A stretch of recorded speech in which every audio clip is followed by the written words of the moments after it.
Hello, everyone. Today is Friday, February 11th, 2022. Deadly terrorist attack in Benin. This article is taken from Le Pays. Everyone knew the so-called three border zone, Mali, Burkina, Niger, as a practically inviolable terrorist sanctuary. We can now add another area that has the same sad reputation. It is that of the 3 points, an area located on the borders of Benin with Burkina and Niger. Indeed, Park W, extending over the territory of the three states, has been confronted since 2019 with terrorist attacks which are going to a crescendo with regard to Benin. On February 8th, the provisional toll, reports 7 dead, 5 rangers, a soldier from the Beninese armed forces, and a French trainer on mission. There are also about 10 injured. Without question, this is the deadliest terrorist attack in Benin. Benin gives the impression that it is able to rely exclusively on its own forces to clear the areas of its territory in Park W infested by terrorists. This attitude obviously was counterproductive. All of Park W, extending over the territories of the three states, is today practically in the hands of terrorists. According to specialists, it is the Katiba Masina linked to Al-Qaeda which has firmly installed its household there, and dislodging them will not be easy. Because Park W is essentially made up of forests and hills, the geography is therefore favorable. Besides this dimension, the whole area is rich in fauna and mineral resources. Again, this is how these one way, and if not the main way, these insurgents are financing their insurgencies. Here they have, there's fauna and it's rich in mineral resources. So when it says fauna, I don't know, it's animals. So, I don't know how they can make money from that. I don't know. It's possible, but we definitely know how they can make money off mineral resources. So many factors that push the terrorists to make it their paradise.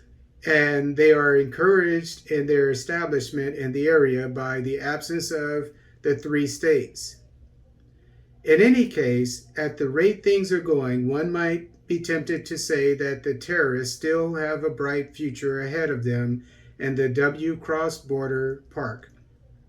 And as long as there are no joint actions of the three countries to truly hunt down terrorists, the latter will always have the latitude to strike in this park when they want and how they want.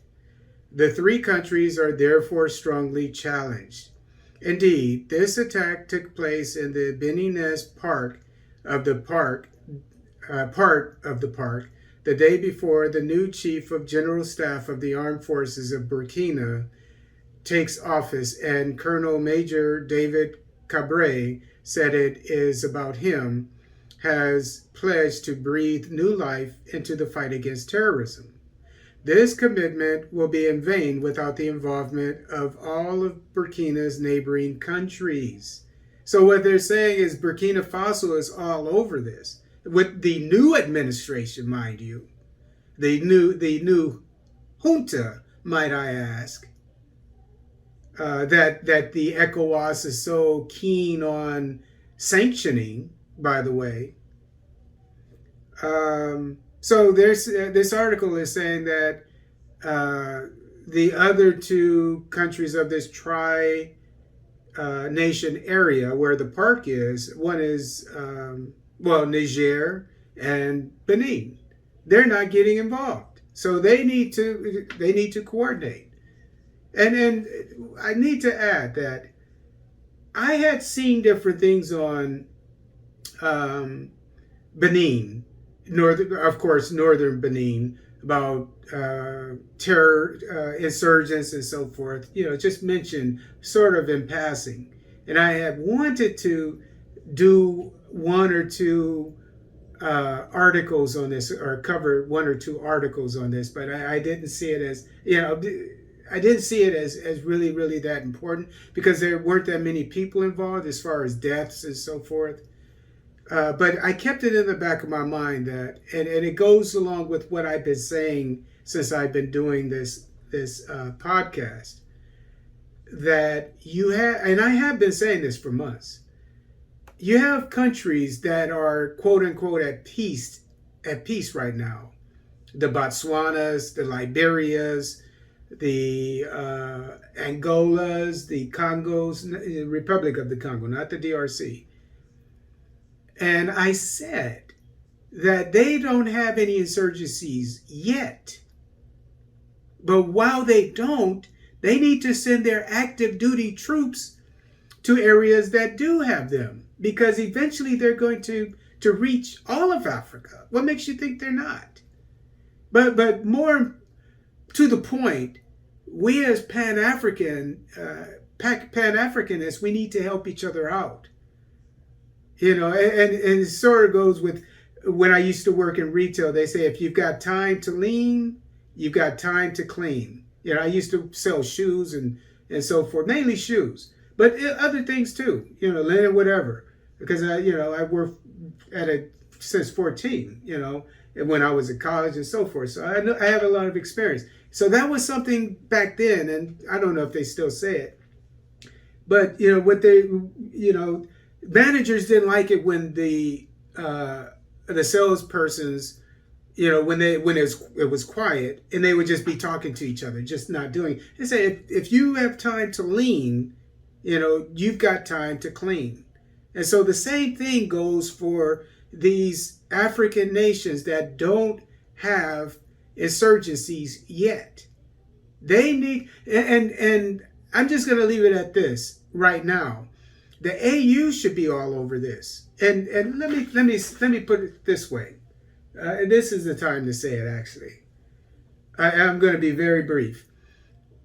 This is, there are many ways to do this, but I think this is the approach that the AU should take. Should call a special session, and for security throughout the African continent, but specifically in the many areas where there are insurgencies, to figure out how to defeat these within a year or two. No, just no questions asked, within a year or two. And basically what, and this is based on my experience after 9/11 in the Army. We started having, right after that, we had on all the different bases that we had threat condition, and they were different colors, if I'm not mistaken. Forget the colors, but different levels. I think you had, maybe one was the top one, and then you had 2, 3, 4, and maybe 5, but I think there were just 4. And at the bottom, not a threat, obviously, which is probably 0. But anyway, at the very top, you would have, what the threat level is, which would be, likely an attack. And in areas like that, you would have to say, what are called, can't remember the name of it at the moment. But God, it's on the tip of my tongue. But what you would do if something happened, and in this case, in a built-up area like a city, Mogadishu. So if you're at THREATCOM, let's say THREATCOM 5 or 4, whatever is the highest one, you would have, so many patrols. What kind of patrols? You would, maybe if it's 4, you would have just military patrols. But if it's 5, you would have military patrols and the police. It's just, and then you would also say, you can really fine tune it, and I'm going to leave it here, and I think you'll get the point of what I'm saying. And we're talking about a built-up area like a city. We're not talking about North Nigeria, and I'll get to that in a second. But we're talking about like Mogadishu. So many cameras with people monitoring them at a headquarters, by the way. So many cameras on a given street. And then you go by population. You see, you can get into the weeds with all this. How many people? How many is the estimated number of insurgents, etc. And so you get, how many patrols per block, walking patrols, etc. And where and how close to, how many MUP stations or police stations, satellite police stations, do you need in that area? In so many square miles or square whatever, square kilometers or whatever the case may be, square meters or whatever. How many police stations? How many officers, etc. And how many cameras? And then you have it down to a science. And all of this is based on the experts. They know what it takes. Trust me. You just need to pick their brain. You need to get everybody involved and find out what the threat levels are in different areas. And then you'll figure out how, what supplies you need, how many troops and personnel you need, etc. This is what they need to do. And then when you go to an area that's rural, like northeastern DRC or northeastern Nigeria, then you start talking about how many drones do you have, how many per square mile, how many missions do they go on per day, how many do you send out, per square kilometer or square mile, how often, etc., and for how long, etc. And where do you place the troops? They could be in tents, or you could just build modest buildings for them to be in. QRF, how many QRF? And if you don't know what QRF is, it's quick reactionary force. And these people respond to incidents because they're strategically located within 5 minutes. And then you have beyond them the police stations, and they're all in contact with the villagers. And this is contingent upon how many villages you have, how many people you have in the villages, etc. I think you get my point. And see, and that goes with this here. And I'm going to leave it at that, because I basically covered, I've gone through half the article. But the point is, Benin has an insurgency. It's had it for 5 years, but we haven't really heard anything about this. I've heard, as I said, a little bit about it. But, it goes back again. I'm going to say this and then leave it at this. It goes back to what I was saying. The countries that do not have insurgencies, even though Benin had one, they need to send their troops to places that do. But now we know that Benin has one too. So who's next?